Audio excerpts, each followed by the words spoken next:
Today we're going to look at how we can balance reactions using half reactions. When we balance reactions, we've already looked at the law of conservation of mass, but we also need to worry about the conservation of charge. This is where half reactions can come in very handy. If we look at the equation, Sn plus Ag plus forms Sn2 plus Ag.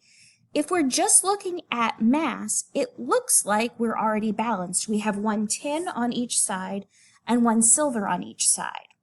However, once we look at balancing the charge, I have one positive charge on the left and two positive charges on the right. So I know it's not balanced. So in order to use the half reactions, the first thing we need to do is write the half reactions. We have Sn0 becoming Sn plus 2, and that's a difference of 2 electrons that are being lost. And then I have Ag plus gaining an electron to become Ag0. Next thing I have to do is balance those half reactions. I have 2 electrons being lost and only 1 being gained.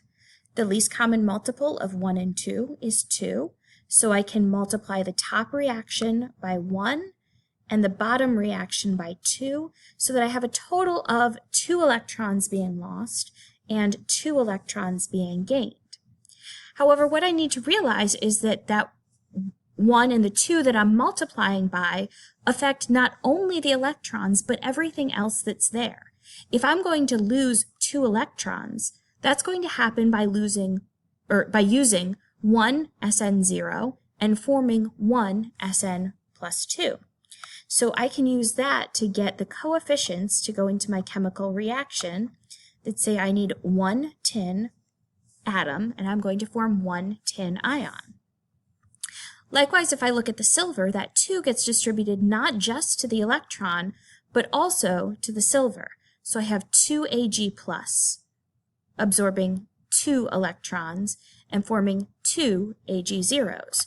So I'm going to take that 2 and make that the coefficient of the silver so that I have 2 silver ions on the reactant side and 2 silver atoms on the product side.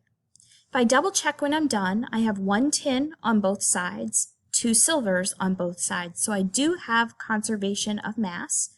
Conservation of charge, I have 0 and 2 positives, so a total of positive 2 on the left, and 1 positive 2 and 2 zeros, so a total of positive 2 on the right. Let's take a look at this other equation that we looked at how to write the balanced half reaction for in the last video.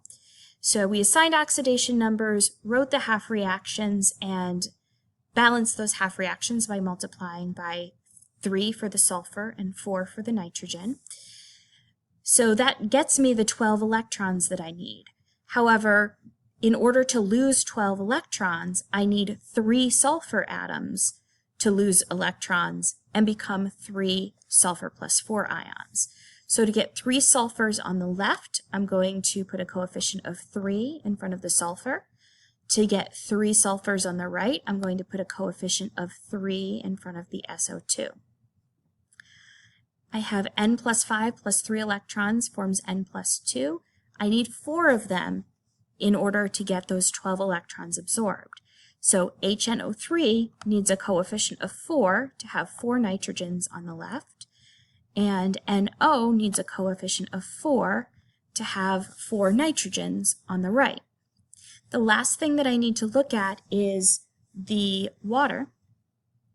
And if we look at this, I have 4 hydrogens on the left, no hydrogens over here, so that means I need 2 waters to balance out the hydrogens, and that should also balance out the oxygens, so let's double check that. 4 times 3, 12 oxygens on the left, 3 times 2, 6, plus 4, plus another 2, 12 oxygens on the right. So when we're using half reactions to balance a chemical equation, we need to write the balanced half reactions and then add in coefficients that will get us that number of each type of atom on both sides for the reaction. Anything that doesn't have any of the elements part of the half reaction, we then need to balance by inspection, just like we did earlier, counting up the atoms and figuring out what those remaining coefficients need to be.